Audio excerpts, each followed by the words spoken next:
Bonjour à tous nos auditeurs et auditrices que nous écoutons Infogarassi.fr. Aujourd'hui, j'ai immense plaisir de recevoir un grand champion d'Ancol. d'Ancol, Egunon. Et Gonan, ça Bonjour, va? je vous parle le basque, je ne sais pas si vous parlez le basque ou pas. Du tout. Bon, écoutez, aujourd'hui, on voulait vous mettre à l'honneur parce que vous êtes un grand champion. On vous voit partout. Vous avez gagné plein de champions de France. Je sais aussi, ce week-end, vous avez une finale à jouer. Vous allez nous parler de tout ça. Vous êtes où? Quelle région? Moi, je suis des Landes de Saint-Jean-de-Marraine. C'est à côté de D'accord. dans le Si Tyrol. c'est pas indiscret, quel âge vous avez? J'ai 32 ans. D'accord. On va parler de tout ça et puis on va parler les titres que vous avez gagnés et puis aussi est-ce que vous arrivez à vivre votre sport? Bon, je sais que vous avez beaucoup de sponsors parce qu'on vous voit sur les réseaux sociaux. Donc, parlez-nous d'un peu. Vous êtes né où? Vous êtes grandi où? Moi, je suis né à Bayonne et j'ai grandi à Saint-Jean-de-Marraine, donc où j'habite aujourd'hui aussi. Et donc, j'ai appris la pelote à Saint-Jean, au club de Saint-Jean-de-Marraine. J'ai commencé à l'âge de 8 ans. Et ensuite, mon parcours, ça s'est fait à l'école de pelote de Saint-Jean. J'ai eu pas mal de titres. Et derrière, je suis parti au Crêpes de Toulouse à l'âge de 16 ans, où j'ai intégré le sport-études là-bas. Ça m'a permis de faire quand même 2 championnats du monde en gel, moins de 22, où j'avais gagné une médaille de bronze et une médaille d'argent. Et ensuite, la région, on va dire la région des Landes me manquait. Donc je suis revenu dans les Landes et là j'ai commencé à travailler, où j'ai passé mon permis poids lourd et ça m'a permis aussi d'intégrer un syndicat là. Donc je suis fonctionnaire en parallèle, donc je conduis les camions. Mais c'est un boulot idéal, on va dire, qui se complète bien avec la pelote aujourd'hui, parce que ça me laisse du temps libre et ça me permet de m'entraîner aussi. Et ensuite, je suis passé professionnel en 2015. Donc en octobre 2015, j'ai signé mon premier contrat professionnel donc côté espagnol à Bilbao, où j'ai intégré l'Empresa Impala, où il y a les meilleurs joueurs mondiaux qui jouent là-bas. Donc c'est une autre spécialité qu'on ne connaît pas en France. Ça s'appelle la pala. Et nous, on l'appelle la pala larga, mais en réalité, ça s'appelle vraiment la pala. Et la pala, elle pèse 940 grammes, donc presque 1 kilo. Et les pelotes, elles font 100 grammes. Et le jeu, il va entre 80 et 200 km/h. Donc ça demande beaucoup de préparation physique. Et aujourd'hui, je suis pro voilà, depuis 2015 et on va dire que depuis le début, j'arrive à embêter les meilleurs qui sont Pablo Fusto, un Argentin qui est très connu dans le milieu de la pelote, et Esteban Gaubeca. Aujourd'hui, on se tire la bourre les trois depuis 7 ans que je suis professionnel et c'est toujours un plaisir d'aller là-bas. Donc ça me permet pas de vivre de ça. Je suis obligé de continuer à travailler à côté, mais pour le moment, je continue à prendre du plaisir. Donc ça, c'est chouette. On sait qu'en France, vous êtes le meilleur. Est-ce qu'on peut vous comparer comme Dikasu ou Altari? C'est cet domaine, parce qu'ici, on parle beaucoup de la pelote menue. La pala pas beaucoup par rapport à ce que vous faites. Est-ce qu'on peut vous comparer comme un champion comme Dikassou? Aujourd'hui, en 2018, j'ai gagné le titre de champion du monde avec Steven Breffel. Donc, on est champion du monde en titre. On va essayer de remettre ça en jeu cette année à Biarritz. Donc, au jour d'aujourd'hui, devant, je pense que je fais partie des 5 meilleurs avant. Après, de dire qu'on est le meilleur, ça c'est jamais simple, mais voilà, on va dire que je mets tous les ingrédients pour essayer d'être au top niveau à chaque fois et voilà, de prendre toujours du plaisir sur la cancha, ça c'est important. Nous, on peut vous dire que vous êtes meilleur, même si vous ne voulez pas vous dire que vous êtes meilleur. Mais sur cette discipline ici en France, vous êtes le meilleur. Et parlez-nous de votre binôme parce que vous jouez de temps en temps individuel, de temps en temps vous jouez en binôme. Parlez-nous de votre binôme aussi. Mon binôme en Espagne, donc Oui. Iñaki Urrutia. Ce qui est difficile après en côté professionnel, c'est qu'on est 10 joueurs professionnels, 5 avant, 5 arrière. Et en fait, on est amené à faire différents championnats. Donc il y a des championnats qui sont très importants, qui nous permettent derrière de renouveler nos contrats ou d'avoir une augmentation aussi, ou d'avoir des primes si on les remporte. Ça, c'est propre à chacun. Chaque joueur a son contrat est différent. Donc voilà. Et ensuite, pour les championnats, ils font un classement. Sur l'année, on a un classement. Et si on finit premier avant, généralement, on joue avec le dernier arrière. Et ça permet en fait d'avoir toujours un championnat homogène. Donc aujourd'hui, l'année dernière, j'avais fini troisième des avants. Et du coup, j'ai joué avec le troisième des arrières, qui est Iñaki Urrutia. Et on commence la saison ensemble. On a fait ce championnat ensemble. Et là, on a réussi à atteindre la finale pour la troisième fois ensemble. Parce que ça fait, moi, c'est ma 7e finale d'affilée sur ce championnat, sur ce type de championnat. Et ça va être la troisième que je joue avec Iñaki Urrutia. Donc c'est un jeune qui est de 1993, donc qui est très doué, qui a une super mentalité. Il est basque espagnol, il habite à Arminsa à côté de Bilbao. Et il est professionnel depuis 5 ans. Donc voilà, il a aussi de l'expérience dans le milieu professionnel. Donc ça, c'est aussi important. Je crois que vous avez une finale à jouer ce week-end aussi. Comment vous préparez ce finale? Bah, cette finale, on la prépare comme toutes les parties. Après, on aura un peu plus de pression parce qu'il y aura certainement beaucoup plus de monde. Et aussi, on joue en direct à la télé, donc ça amène toujours un peu plus de stress. Après, en termes de préparation, on essaie d'avoir une préparation régulière. Moi, je sais que en termes de prépa physique, je suis quand même assidu sur cette partie-là. Et j'aime me faire mal pour atteindre mes objectifs, donc ça c'est bien. Et on va dire qu'avec mon préparateur physique, Christophe Damien, qui est de Saint-Vincent-de-Tyrosse, on a mis, ça fait 2 mois qu'on se prépare à fond pour ce championnat, et là on arrive sur la phase, on va dire, plus repos, où on est plus dans de l'entretien pour arriver le jour J avec le plus d'énergie possible. On sait que là-bas, à Bilbao, soit à San Sébastien, la Pala, c'est vraiment les gens, ils aiment beaucoup par rapport ici, parce que ici, comment expliquez-vous qu'on ne montre pas la Pala tout le temps à la télévision par rapport au Menni? Et, ce qu'il faut savoir, c'est qu'il y a 30 ans, la Pala, c'était le sport numéro 2 après le football, parce que là-bas, c'est le football, beaucoup qui est connu. Et la Pala était devant la mer nue, mur à gauche. Donc aujourd'hui, on parle beaucoup de mer nue, mur à gauche. Les meilleurs joueurs, bah, tout le monde les voit à la télé, on les voit tous les dimanches après-midi à la télé, ils passent en direct. Aujourd'hui, la Pala, on va dire que c'est le troisième sport. Après, c'est aussi voilà, ce sport il est maintenu par des subventions basques, donc c'est aussi au bon vouloir de la province basque, quoi, on va dire. Et aujourd'hui, ils veulent mettre plus la mer nue en avant, mais il faut attention, on est quand même, on n'est pas malheureux, on est quand même bien. On a du public aux parties, on a quand même beaucoup de parties sur l'année. On joue 45 parties ouais, 45 parties sur l'année, donc c'est un rythme quand même régulier et intensif. Donc moi, aujourd'hui, la Pala, oui, c'est pas trop populaire, on va dire. C'est pas assez médiatisé encore, mais c'est en train, j'ai l'impression, de plus en plus redevenir un peu comme il y a 30 ans. Donc ça, c'est bon signe pour la suite. Et tous les titres que vous avez gagnés, c'est laquelle vraiment qui était difficile? Après, bah, il y a 4 championnats majeurs, donc tous les titres sont difficiles à voir. Là, et chaque championnat, en fait, a sa difficulté. On a par exemple la Liga Cuchaban qu'on est en train de faire. Les parties, elles se jouaient sur sur match aller-retour, sur des phases aller-retour. Donc il faut être régulier. Il faut pas se blesser parce que ça demande on joue tous les week-ends. Et ça demande d'investissement personnel. Après, par exemple, on a le championnat tête à tête qui va commencer. Donc c'est totalement différent pour nous. Ça dure 2 mois et quand on joue devant, comme moi par exemple, je suis en avant, il faut se retrouver à buter, chose qu'on fait pas sur 9 mois de l'année. C'est assez difficile.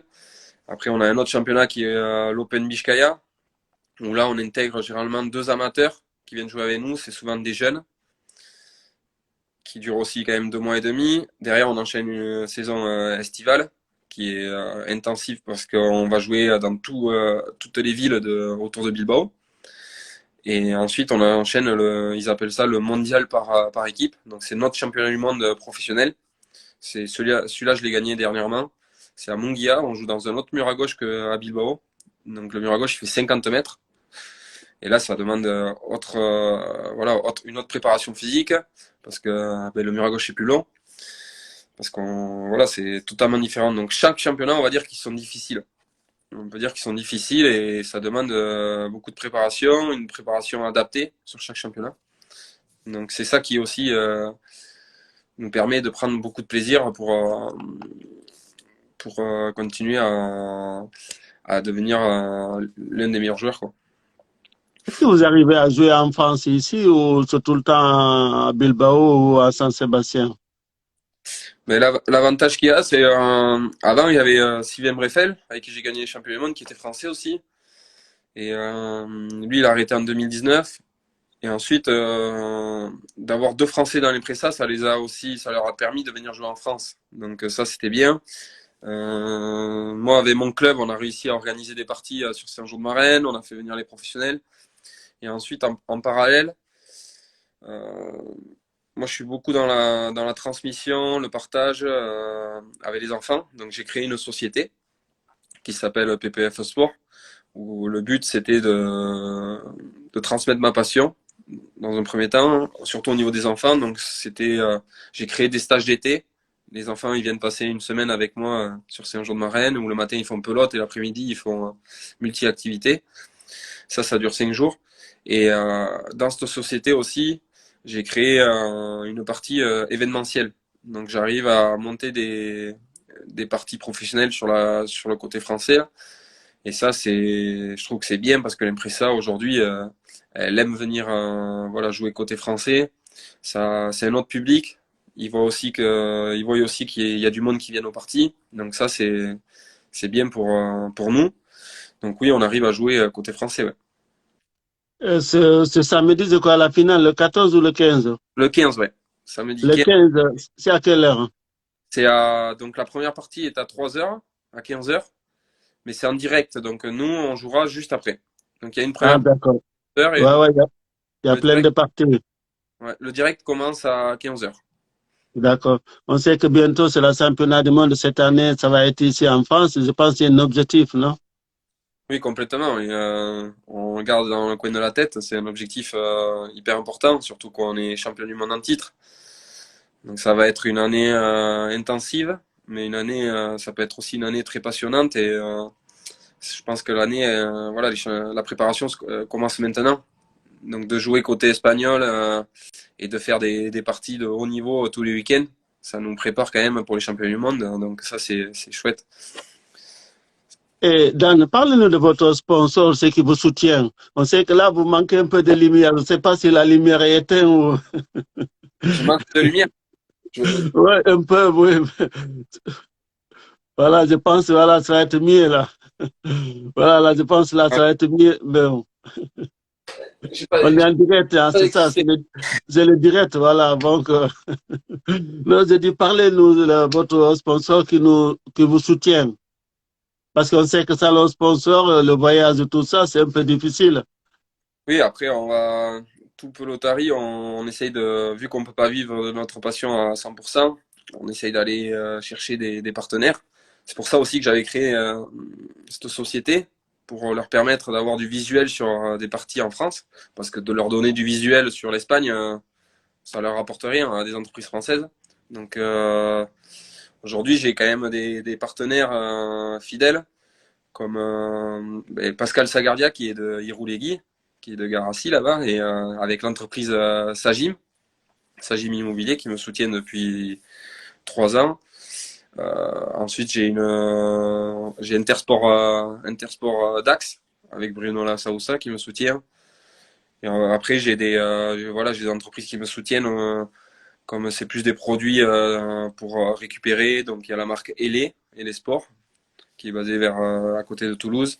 Favre Cosmétiques, c'est plus des produits, voilà, des gels On douche, va voir, oui, on va voir, c'est Instagram. et pour faire un peu de communication. Ouais. J'ai une marque Moscova, ça fait plus les caleçons, et aussi une marque hollandaise, c'est Southwest. Donc voilà, on essaye de trouver des partenaires à droite à gauche. Mais moi, ce qui me permet de me faire connaître, on va dire, au niveau des entreprises, c'est surtout les événements que j'organise en parallèle voilà, de mon travail et de la pelote. Et ça, c'est hyper important. Là, j'ai un beau projet qui arrive pour 2022. Je suis en pleine préparation et je compte faire un bel événement et que ça amène voilà, du public français dans les canchas et leur faire découvrir du beau spectacle. Ça, c'est important. N'hésitez pas de nous rappeler si on peut, on pourra venir vous voir. Est-ce que vous arrivez à suivre d'autres sports? Par exemple, le rugby, le foot ou le handball? Oui, je suis l'actualité de tous les sports parce que j'adore ça, le sport. Donc, je suis le rugby, le foot, je suis le basket aussi, je suis un peu tout. Après, je suis aussi les autres spécialités de la pelote. Ça, j'aime regarder. Et j'ai des copains aussi qui jouent à main nue.